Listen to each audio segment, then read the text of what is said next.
믿다가 안 믿는 사람들 말입니다. 가나안 교인들이라고 하는데요.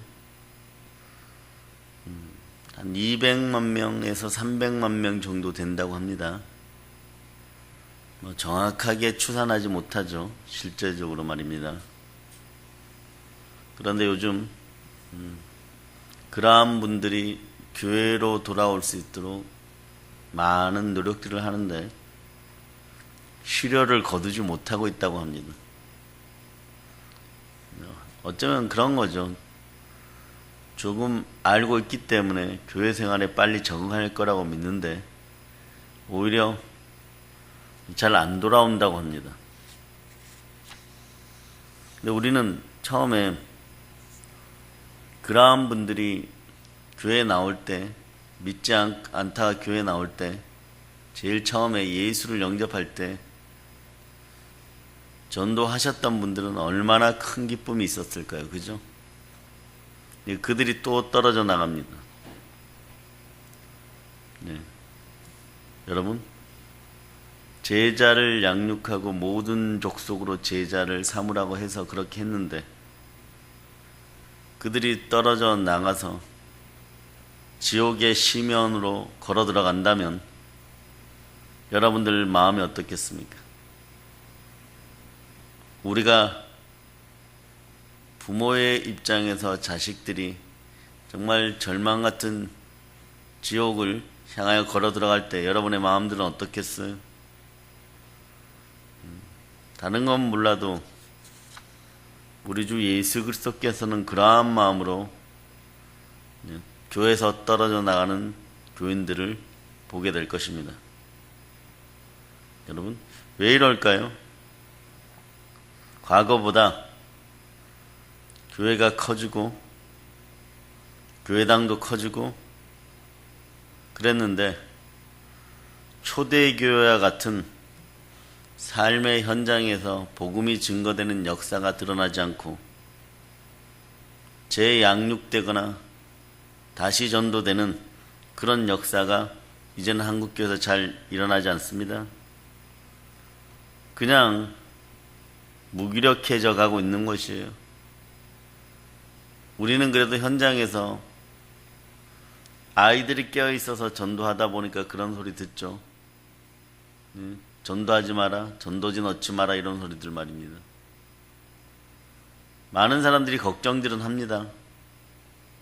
그 얘기를 조금 해보면 벌써 그렇게까지 되었냐고 말이에요. 오늘 말씀 제목으로 모든 족속으로 제자를 삼으라예요. 뭐가 그렇게 되었다는 거예요? 당연하게 말입니다. 공산주의자들이나 현재 정부가 기독교를 핍박하여서 전도할 수 없는 그런 지경까지 되는 것을 눈뜨고 도적에게 강도당하면서 버젓이 퍼주고 있는데도 괜찮다고 하는 것과 같다는 뜻일까? 아니면 시대적 흐름이 거대한 물결이 쓰나미처럼 몰아닥치기 때문에 어쩔 수 없다고 하는 것일까? 아니면 너무 무기력하고 무능한 그런 한국교회와 주의 종들의 모습이기에 또 그렇다고 하는 것일까? 중요한 것은 그런 사람들 중에서 복음을 정말 현장에서 제대로 전하는 사람들이 있을까? 전하지 않기 때문에 그런 소리들만 하고 있는 거예요, 여러분. 우리는 우리 아이들에게 감사해야 돼요, 여러분. 전하고 있어요, 여러분. 적어도 말입니다. 선하고 거룩한 일을 아이들이 하니까 이 아이들은 그런 게 아니죠, 그냥. 예수님이 구세주야. 예수가 그리스도이고 누가 부활했냐고 하면 예수 그리스도. 영적인 본능으로 그냥 전하는 것이.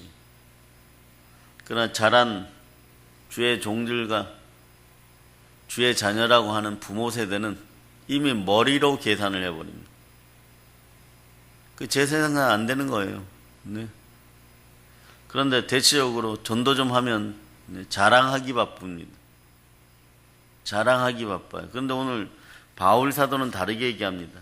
내가 복음을 전할지라도 자랑할 것이 없으면 부득불 내가 할 일, 만일 복음을 전하지 않으면 내게 화가 있을 것이로다.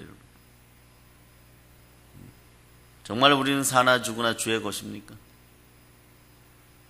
정말 초대교회 같은 마음으로 내 것을 내 것이라고 하지 않고 내려놓을 수 있는 부활의 강력한 능력이 여러분들에게 임재하고 성령 충만하십니까? 다 이것도 아니고 저것도 아니에요. 그런데 이제는 이것도 되고 저것도 되는 능숙한 신앙인들이 되기를 바랍니다.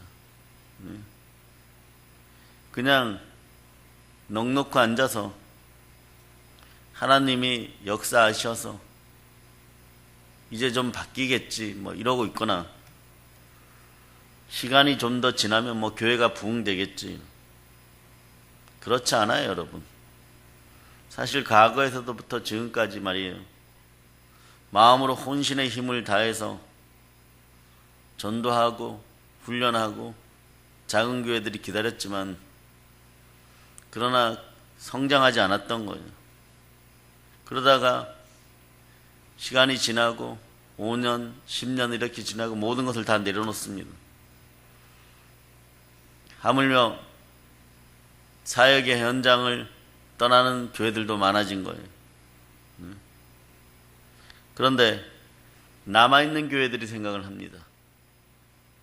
그래도 약간이라도 숨을 쉬는 교회들이 생각을 합니다. 왜 하나님이 돕지 않으실까? 성령님 무슨 이유가 있습니까? 이런 고민들을 해봐야 되겠죠. 진지하게. 명령은 모든 족속으로 제자를 삼으라 그랬는데 과연 어디에 문제가 있습니까?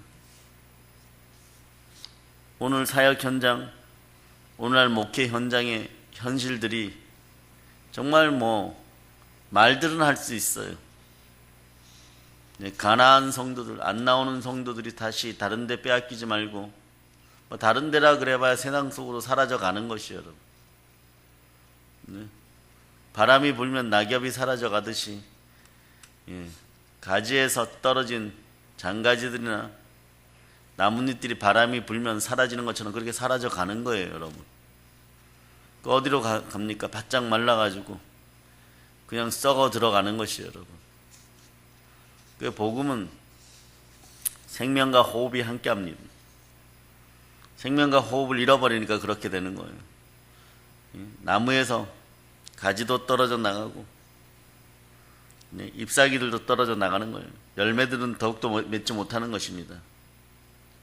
그래서 답을 찾으면은요, 어렵고 힘든 순간에 분명히 부흥되었던 수많은 교회들이 있는데 그들이 지향했던 것은요, 신학도 아니고 말이에요.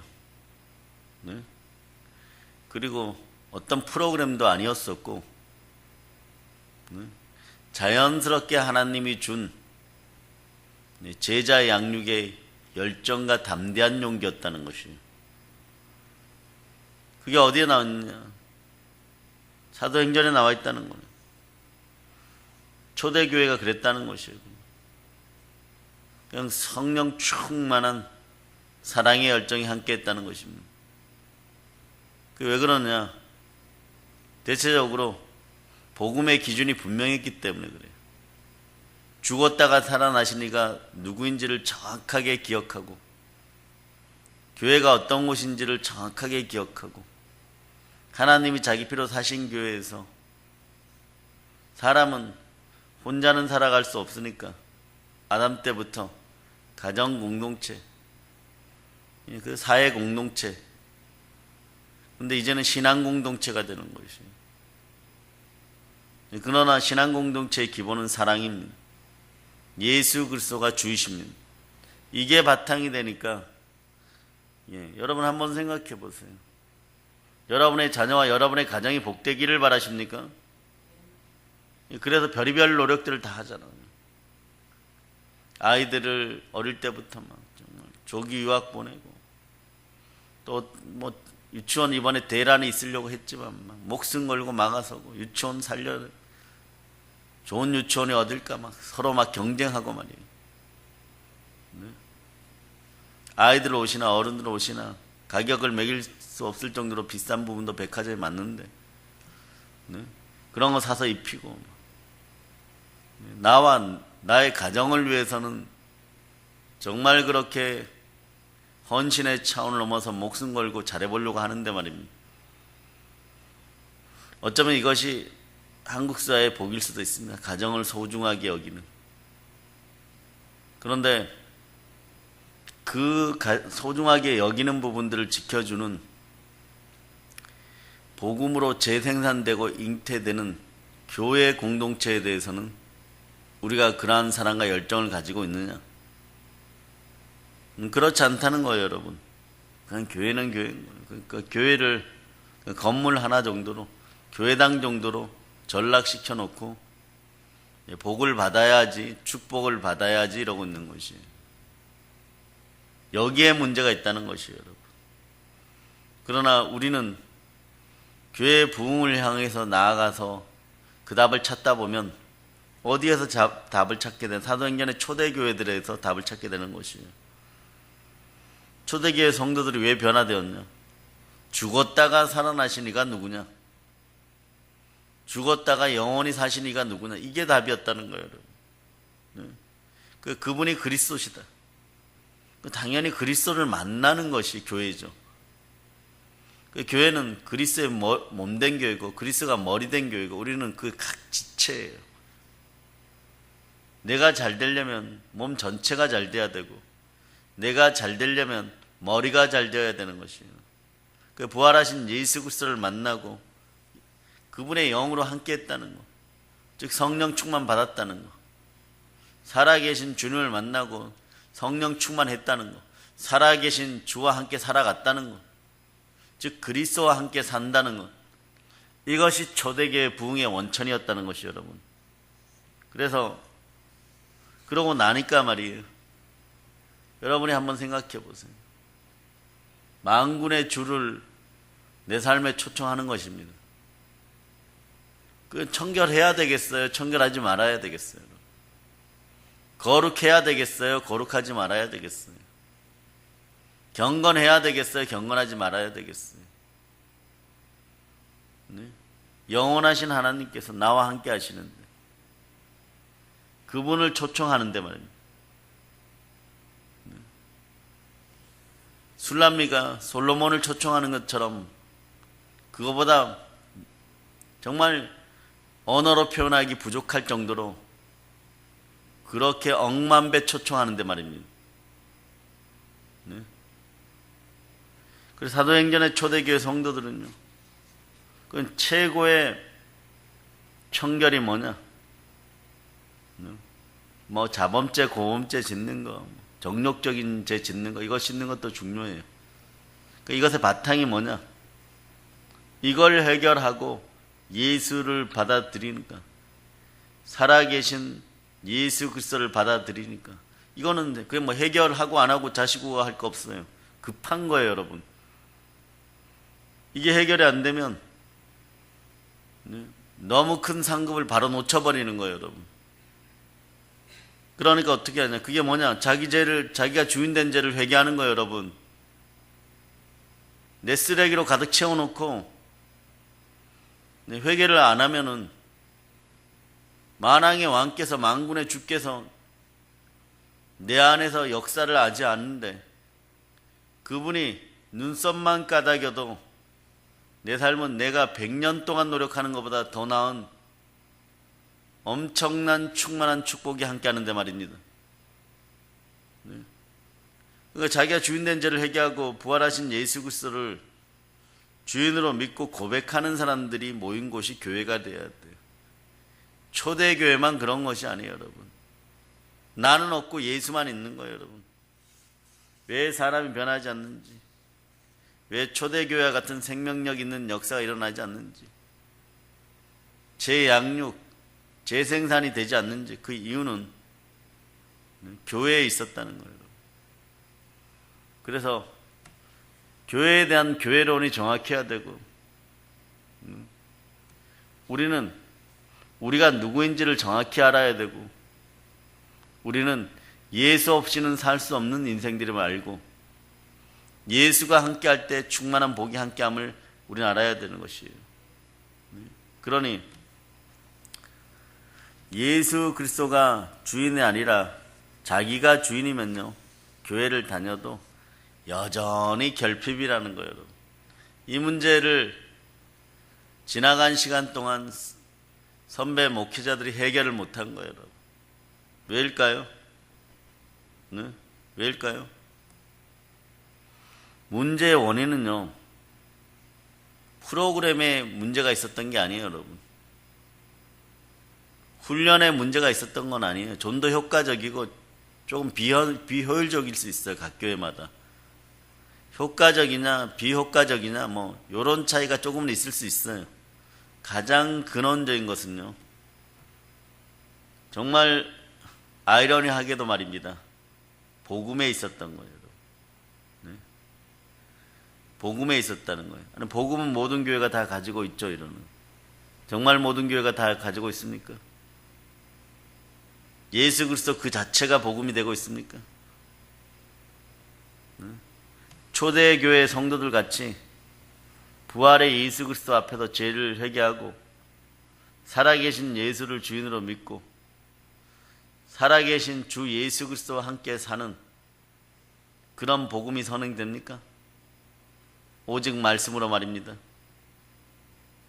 그래서 자아가 깨어지지 않은 상태에서 훈련이 계속 전개되면 사람이 많을 때는요, 그 중에 100명 중에 한두 명은 변합니다.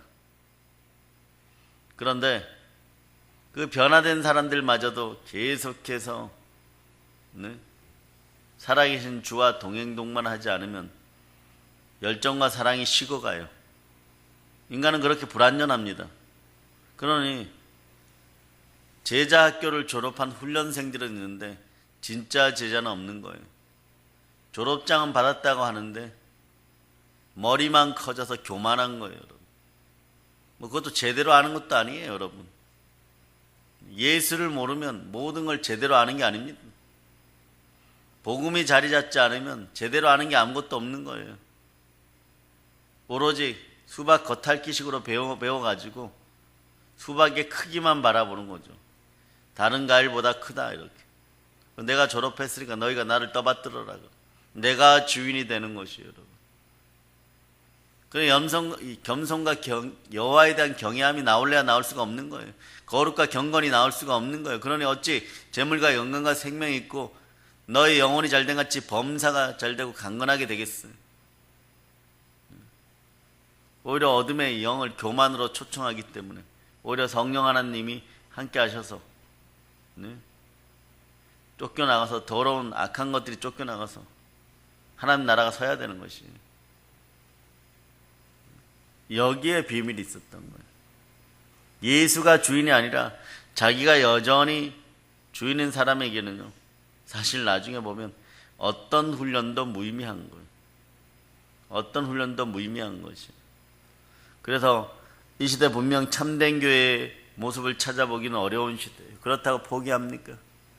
어차피 우리는 하나님의 자녀예요. 죽어 지옥 갈 수가 없습니다. 우리가 이기기 위해서 어떻게 해야 됩니까? 이제는 정말 전도할 수밖에 없고 모든 족속으로 제자를 삼아야 되는 거예요. 내가 살기 위해서라도 이제는 전도해야 되는 시대가 된 거예요. 그런데 이제는 많은 장애물들이 생겨나고 있다는 것이죠. 그러나 골리앗같이 크더라도 우리는 만군의 주, 살아계신 주 예수 그리스도 이름으로 나가야 될 줄 믿습니다. 그럴 때 분명 교회는 하나님이 꿈꾸고 이 세상 가운데 하나님의 유일한 소망이고 빛과 소금의 역할을 하게 될 것입니다. 그럴 때 우리 믿음의 성도들은 일어나서 빛을 발하게 되는 것이에요. 바로 그렇게 하기 위해서 어떻게 해야 됩니까? 우리는 초대교회를 모델 삼았다면 사도행전에서 우리 믿음의 선배들이, 믿음의 선진들이 어떠한 삶으로 복음을 전하였는지를 봐야 될 것이에요. 그래서 초대교회를 세운 그 복음으로 돌아가고, 교회는 복음으로 세워졌음을 믿고 복음은 예수 그리스도 자체인 것입니다. 이는 이방인들이 복음으로 말미암아 그리스도 예수 안에서 함께 상속자가 되고 함께 지체가 되고 함께 약속에 참여한 자가 됩니다. 모든 장가지들 쳐내세요. 뭐가 그렇게들 다들 똑똑하고 잘났어요. 그런데 각 가정으로 돌아가면 그렇게 어떻게 문제들이 많습니까? 이건 왜 그러냐? 장가지들이 많아서 그래요. 초대교회를 세운 부활의 복음이 여러분의 가정과 함께하기를 바랍니다. 근본 복음이 여러분과 함께하기를 바랍니다. 여기에 집중해야 돼요. 오직 예수 그리스도인 거예요. 예수로 살아야 내가 산다는 것을 여러분이 기억하시기를 바랍니다. 사도행전에 나타난 복음의 핵심이 무엇인지, 성령 하나님께 도움을 구하고 이 시대가 증가하고 있는 복음이 무엇이 부족한지를 알아야 돼요. 정말 여러분의 삶에 살아계신 주 예수 그리스도가 동행합니까? 이게 빠지면 가짜예요. 정말 자아 부인이 일어났습니까? 이게 안 되면 가짜가 되기 십상이에요, 여러분. 우리도 조심해야 됩니다. 언제 내가 가난한 교인이 되어서 정말 떠돌아다니는 부평저처럼 뿌리를 내리지 못하고 영적 호족조차 상실한 상태로 살아가야 될지, 여러분도 두려움과 떨림으로 십자가 앞에 서야 됩니다. 그래서 사도행전에 선포되고 있는 복음의 핵심은요, 살아계신 예수 그리스도입니다. 어떻게 안 떨려요, 여러분? 두렵고 떨리는 거예요, 여러분. 살아계신 예수 그리스도, 부활하신 예수 그리스도, 그분이 나와 함께 하니까 우리는 복음 앞에 굴복하는 것입니다. 말씀 앞에 굴복하는 거예요. 예수 그리스도는 부활입니다. 부활하셨습니다. 모든 것에 믿을 만한 증거를 들고 옆에 바로 계시고 내 안에서 역사하십니다. 초대교회를 세운 부활의 복음, 보혈의 복음, 성령께서 함께 하시는 복음, 그 복음이 이때 다 된다고 얘기하는 거죠. 대도 안 하게 어느 정도 성과가 있다고 해서 복음이면 다 됩니다 이러고 무슨 말을 했는지도 몰라서는 안 되는 거죠. 지금 살아계신 예수 그리스도와 함께 신앙생활하고 있습니까? 그래서 어떻게 내 자아가 있는 거예요, 여러분? 완전히 깨어지는 그런 새벽이 되기를 바라고 복음이 여러분 속에 들어가기를 축복합니다. 모든 걸 예수 그리스도 이름으로 축복합니다. 땅끝까지 나아가며 복음 들고 모든 사람을 제자 삼으시기를 축복합니다. 모든 걸 예수님 이름으로 전합니다. 볼런치입니다. 아멘.